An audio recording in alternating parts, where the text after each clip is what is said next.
Good morning dear students. आज के इस वीडियो लेक्चर में बेसिकली जो हम लोग डिस्कस करने जा रहे हैं वो डिस्कस क्या करने जा रहे हैं, हिस्ट्री ऑफ द सेल्स। हालांकि जैसे कि हम लोगों ने लास्ट वीडियो लेक्चर्स में क्या क्या डिस्कवर ये स्टडी किया था, जैसे हम लोगों ने टेक्सोनॉमिकल हियरार्कीज के बारे में डिस्कस किया कि किस टाइप में रसायन उत्पत्ति से लेकर के विज्ञान उत्पत्ति तक पहुंचता है, यानी केमिकल से बायोलॉजिकल इवोल्यूशन होता है। प्लस उसमें हम लोगों ने देखा था कि लाइफ किसे कहते हैं, लाइफलेस किसे कहते हैं, लिविंग और नॉन लिविंग किसे कहते हैं। सो स्टूडेंट, यहां और इस वीडियो लेक्चर में अब हम लोग डिस्कस करने जा रहे हैं हिस्ट्री के बारे में। साइटोलॉजी जो किस चीज का ब्रांच है, साइटो का मतलब सेल, लॉजी का मतलब स्टडी, यानी सेल की स्टडी को अपन क्या कहते हैं, साइटोलॉजी, जिसमें structure, function, characteristic, shape, size etc क्या करते हैं, स्टडी करते हैं। स्टूडेंट्स, ये जितने भी है स्ट्रक्चर के बारे में आप जानते हो कि किस टाइप का बना हुआ रहता है, संरचना जिसे कहते हैं। फंक्शन का मतलब कार्य, कैरेक्टरिस्टिक्स का मतलब होता है कि किस टाइप में उसका मेन कैरेक्टर है और कैसे करके वो वर्क करता है। नेक्स्ट शेप, शेप का मतलब कि किस आकार में है वो, साइज कितना बड़ा है, ईटीसी। ये सब के बारे में अगर अपन करते हैं तो उसका एक सेपरेट ब्रांच होता है, उस ब्रांच का नाम क्या होता है, मॉर्फोलॉजी कहते हैं। क्या कहते हैं उसे, मॉर्फोलॉजी कहते हैं। स्टूडेंट नेक्स्ट, अब जब सिर्फ मॉर्फोलॉजी के बारे में स्टडी करना था तो इतना तो चल नहीं पाता। जब इतना चल नहीं पाता डियर स्टूडेंट्स, देन साइंटिस्ट क्या किए, इस साइटोलॉजी को कन्वर्ट किए। साइटोलॉजी को कन्वर्ट करने के बाद एक नया ब्रांच बनाए, उस ब्रांच का नाम क्या था, दैट इज सेल बायोलॉजी। अब स्टूडेंट, जो वो सेल बायोलॉजी था बच्चे, सेल बायोलॉजी में बहुत सारे एक्स्ट्रा पॉइंट को इन्होंने क्या किया, ऐड किया, जिसमें सबसे पहला था मॉर्फोलॉजी। मॉर्फोलॉजी का मतलब ये था कि स्ट्रक्चर की भी बात हो सके, फंक्शन की बात हो सके, कैरेक्टरिस्टिक, शेप एंड साइज की भी बात हो सके। लेकिन जब सेल बायोलॉजी था तो इसमें मॉर्फोलॉजी की बात हो, एनाटॉमी यानी सेल की संरचना के बारे में बात हो कि सेल किस टाइप में था, अंदर में क्या क्या कंपार्टमेंट उसके प्रेजेंट है, सेल किस टाइप में वर्क करता है, वो एनाटॉमी में बात हो रहा था। उसके बाद आया जेनेटिक्स। जेनेटिक्स का मतलब जिसे अपन जनीन कहते हैं, क्या कहते हैं, जनीन, उसके बारे में भी बात कर सकते थे। इवोल्यूशन जिसे उत्पत्ति कहते हैं, उसके बारे में भी बात कर सकते हैं। और लास्ट रिप्रोडक्शन के बारे में भी बात कर सकते हैं, यानी एक सेल कैसे करके आगे चलकर रिप्रोड्यूस करता है और न्यू सेल्स का फॉर्मेशन करता है। सो ये सेल बायोलॉजी एक ऐसा ब्रांच बना जिसमें सेल की सारे पैरामीटर की स्टडी की जा सकती थी। अब डिस्कवरी के बारे में बात करते हैं। डिस्कवरी में सबसे पहला अगर देखा जाए, फर्स्ट सेल जो डिस्कवर्ड हुआ था वो डेड सेल्स था। डेड सेल से डिस्कवर करने वाले साइंटिस्ट का नाम था रॉबर्ट हुक। अब जरा समझिएगा, 1665 की ये घटना है जब रॉबर्ट हुक ने डेड सेल डिस्कवर किया। तो रॉबर्ट हुक अपनी पूरी लाइफ की बहुत बड़ा लाइफ स्टेज सेल की डिस्कवरी में दे दी। जब ये सेल की डिस्कवरी में दे दिए बच्चे, तो क्या हुआ कि उनकी एक असिस्टेंट थी जिसका नाम सेल्यूला था। एक दिन सेल्यूला गार्डन में गई। गार्डन में बेसिकली रोम कर रही थी, घूम रही थी। घूमने के बिहाफ पर पहला तो क्या रहा कि उसने एक कॉर्क प्लांट का डेड पीस को देखा। जब कॉर्क प्लांट का डेड पीस को देखा तो वो उठा ली, उठा करके सीधे वो रॉबर्ट हुक के पास आई, कही सर प्लीज आप इसे एक बार वॉच करो, शायद हमें इसमें कुछ अच्छी चीज मिल जाए। तब जब रॉबर्ट हुक ने उसका पतले पतले स्लाइस किए, जैसे अभी हम लोग मैंगो की स्लाइस करते हैं, आइसक्रीम की स्लाइस करते हैं, उसे ट्रांसवर्स सेक्शन कहते हैं बेटा। जब एक बड़ा सा पीस रहे और उसे अपन पतले पतले पार्ट में कट करें, उसे ट्रांसवर्स सेक्शन कहेंगे, टीएस कहेंगे। तब रॉबर्ट हुक ने उसका टीएस किया। टीएस करने के बाद जब वो माइक्रोस्कोप में देखे बच्चे, तो उनका ये डायग्राम दिखा। ये जो डायग्राम था ये मधुमक्खी के छत्ते के जैसा था, हनी कॉम्ब लाइक स्ट्रक्चर था, और ये अंदर से एम्प्टी था। कारण क्योंकि वो जो फर्स्ट टाइम जो सेल देख रहे थे वो डेड था, मतलब उसके अंदर जो जीव कोश था वो एब्सेंट था, यानी प्रोटोप्लाज्म एब्सेंट था। सो ये हनी कॉम्ब लाइक स्ट्रक्चर को ही अपन क्या कहें, सेल कहें। सेल कहने के बाद बेटा ये जो एक्सप्लेन हुआ, एक्सप्लेन किसमें हुआ, एक टेक्स्ट में, जिसे एक बुक कहते हैं, जो पूरा सेल पे बेस्ड था। उस बुक का नाम क्या था, दैट इज माइक्रोग्राफिया नाम था। नेक्स्ट स्टूडेंट, इसका जो सेकंड पार्ट यानी लिविंग सेल्स, अब ये लिविंग सेल्स को डिस्कवर करने वाले साइंटिस्ट का नाम था एंटोन वॉन लुवेनहॉक। एंटोन वॉन लुवेनहॉक ये बेसिकली जो डिस्कवर किए ये पॉन्ड वाटर में डिस्कवर किए। पॉन्ड वाटर में डिस्कवर करने के बाद इन्होंने देखा कि पॉन्ड वाटर में फ्रॉग का स्पर्म, प्रोटोजोअन ये सब प्रेजेंट है। जब फ्रॉग के स्पर्म देखे इन्होंने तो ये बिल्कुल आश्चर्यचकित हो गए कि यार इन्हें कुछ तो नया मिला। जब वो अपने माइक्रोस्कोप में देखा जो कि 300 टाइम्स ज्यादा मैग्नीफाइड था, किसके रेस्पेक्ट में बताए प्लीज? रॉबर्ट हुक के रेस्पेक्ट में। जब रॉबर्ट हुक के रेस्पेक्ट में 300 टाइम्स ज्यादा डेवलप्ड था, सो वो क्या किए, वो देखे। देखने के बाद ये जो है ये विजुअल रीजन है बेटा, समझिएगा। ये जो मैं होल बनाया हूं यहां पर एक्चुअल में क्या लगा हुआ था? लेंस लगा हुआ था। ये रॉबर्ट हुक इस टाइप में करके ऑब्जेक्ट को स्टडी करते थे। अब जब इन्होंने देखा तो इन्होंने फर्स्ट टाइम पहचाना कि लिविंग सेल्स मोटाइल हो सकता है और लिविंग सेल्स के अंदर प्रोटोप्लाज्म हो सकता है। सो याद रखिएगा दो चीज का नाम कि लिविंग सेल डिस्कवर करने वाले साइंटिस्ट का नाम कौन सा था? Anton von Leeuwenhoek. कौन सा? Anton von Leeuwenhoek. और डेड सेल्स जो डिस्कवर किए थे साइंटिस्ट का नाम क्या था? Robert Hooke. कब? इन 1665। याद रखिएगा रॉबर्ट हुक ने जो बुक लिखा, जो बहुत बार पूछा गया क्वेश्चन है, बुक का नाम क्या था? माइक्रोग्राफी। अब स्टूडेंट अब हम लोग बात करते हैं न्यूक्लियस, जिसे कोष केंद्र कहते हैं। ये ऐसा रीजन है जहां से न्यूक्लियस का सेल का ब्रेन कह लो, किसी भी कोष का जो ब्रेन होता है वो उसका न्यूक्लियस होता है, सीधा मान लो आप ये। उसके बाद ये जो डिस्कवर किए थे, डिस्कवर करने वाले साइंटिस्ट का नाम क्या था? रॉबर्ट ब्राउन नाम था इनका। क्या चीज नाम था? Robert brown.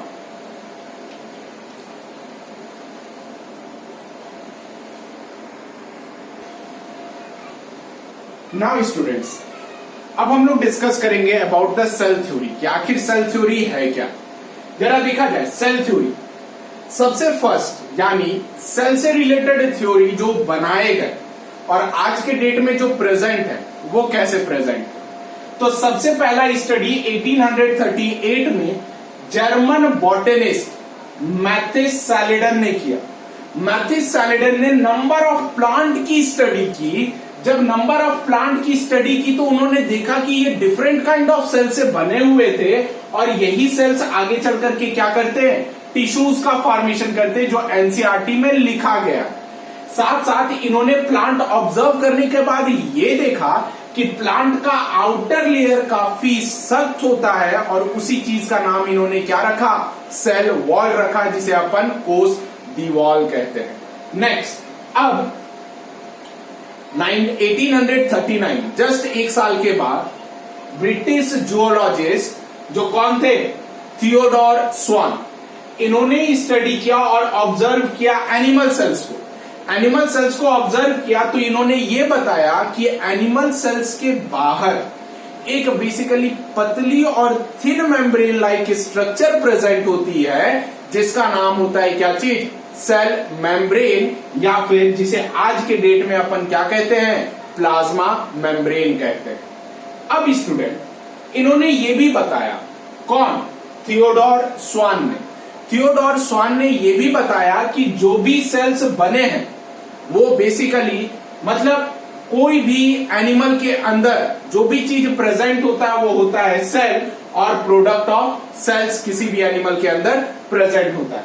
स्टूडेंट यहां पर एक और बात समझने की है, वो समझने का ये है कि थियोडोर स्वान, याद रखिएगा स्वान का जो अर्थ होता है, अक्सर आपने देखा होगा विद्यार्थी के 5 गुण में स्वान निंद्रा, बको ध्यानम, गृहत्यागी, अल्पाहारी, इस टाइप के काफी टर्म है। उसमें एक आता है स्वान निंद्रा। स्वान निंद्रा का मतलब कि कुत्ते के जैसा सोने वाला, यानी एक बार ठक ठुक हुआ कि वो बंदा अलर्ट हो गया, हाँ भाई क्या है बताओ भाई। तो स्वान बेसिकली टर्म एनिमल से लिया गया। तो इसे याद रखने के लिए हम लोग जैसे लोगों ने डिस्कवर किया शॉर्ट ट्रैक्स, जिसका मतलब स्वान का मतलब क्या? एनिमल। और एनिमल की स्टडी किसमें होती है? जूलॉजी में होती है। और ये जूलॉजी बेसिकली जो टर्म आया गया वो जून से आया। किससे आया? जून से, जिसका मतलब क्या होता है, मोटाइल एनिमल। लास्ट वीडियो में हमने डिस्कस किया था स्टूडेंट्स। अब याद रखेंगे हम लोग, स्वान जूलॉजिस्ट थे, सैलिडन बॉटनिस्ट थे। लेकिन जब ये दोनों आपस में कंबाइन हुए, तो कंबाइन होने के बाद ये लोग एक चीज प्रूफ नहीं कर पाए कि आखिर न्यू सेल्स कैसे करके बनता है, यानी न्यू सेल्स का फॉर्मेशन कैसे हुआ। They both are unable to explain how new cells were formed, यानी नया सेल्स कैसे बनता है। अब स्टूडेंट जरा देखना, अब इसके बिहाफ पे जो एक नए साइंटिस्ट आए जिन्होंने पूरी प्लान को उलट दिया और सारे मेहनत अपने तरफ खींच लिया, वो थे कौन, रुडोल्फ वर्चॉव। ये ऐसे साइंटिस्ट थे, इन्होंने ही फर्स्ट टाइम बताया कि जो नए सेल्स होते हैं वो ऑलरेडी रह रहे सेल्स, जिसे प्री एग्जिस्टिंग सेल्स कहते हैं, उससे बने होते हैं। यानी cells arises from the pre existing cells, वो बेसिकली बताने वाले साइंटिस्ट का नाम क्या था, रुडोल्फ वर्चॉव। नेक्स्ट स्टूडेंट, और इनका एक टर्म भी बोला गया था, दैट इज ओमनिस सेलुला ई सेलुला। क्या बोला गया, ओमनिस सेलुला ई सेलुला बोला। अब स्टूडेंट, अब देखा जाए फंडामेंटल ऑफ सेल थ्योरी क्या है। फंडामेंटल ऑफ सेल थ्योरी अगर देखा जाए तो ये 3 है, एनसीईआरटी 2 बताता, मैं 3 बताऊंगा। पहला कि जितने भी ऑर्गेनिज्म हैं ये किसके कॉम्पराइजेज है, ये कॉम्पराइजेज हैं सेल के, यानी किससे बने हुए होते हैं, सेल से बने होते हैं। नेक्स्ट, इनकी जो मेटाबॉलिक एक्टिविटी होती है, ये मेटाबॉलिक एक्टिविटी कहां पे होता है, इसी सेल के अंदर होता है, इनसाइड द सेल। और स्टूडेंट कि ये जो होता है सेल जब भी अराइज होता है वो कहां से अराइज होता है, तो प्री एग्जिस्टिंग सेल से अराइज होता है, यानी ऑलरेडी जो एग्जिस्ट कर रहा होता है सेल, यानी जो सेल जिंदा रहता है उसी से वो डिवाइड होकर के नया सेल बनाता है। लेकिन स्टूडेंट इसके बहुत सारे एक्सेप्शंस, जैसे पहला एक्सेप्शन है हमारा वायरस, जो आज के डेट में बहुत ही फेमस है, कोरोना वायरस। वायरस, इसमें क्या रहता है, जो सेल के ऑर्गेनाइजेशन होते हैं, जैसे कि न्यूक्लियस हो गया, माइटोकॉन्ड्रिया हो गया, प्लास्टिड हो गया, ऐसे बहुत सारे कोष केंद्र हो गए, ये सब सारे क्या होते हैं, एब्सेंट होते हैं। लेकिन जनीन तत्व, जिसे जेनेटिक मटेरियल कहते हैं, वो क्या होते हैं, प्रेजेंट होता है, दैट इज आरएनए प्रेजेंट होता है। एग्जाम्पल कैसे भूल सकते हैं अपन इसे, जो आज हमें कैमरा के सामने खड़ा कर दिया, जो कभी क्लास के सामने खड़े हुआ करते, corona virus. Corona virus severe acute respiratory syndrome कहलाता है, यानी सांस लेने में तकलीफ करने वाली जो बीमारी होती है उसे अपन क्या कहते हैं, सार्स कहते हैं। जो कौन करवाता है, ये कोरोना वायरस करवाता है। नेक्स्ट, इससे पिछले साल जस्ट इसी समय आम खाने से फैला था Nipah virus. Nipah virus basically bats, flying fox से फैला जाता है। और कह भी सकते हैं यार, चाइनीज तो अभी कुछ स्टडीज में ये भी दावा किया गया है कि कोरोना वायरस भी बैट्स ही फैला है। लगता है कि हमारी पूरी लुटिया ये बैट्स की समुदाय मिटा करके ही दम लेगी।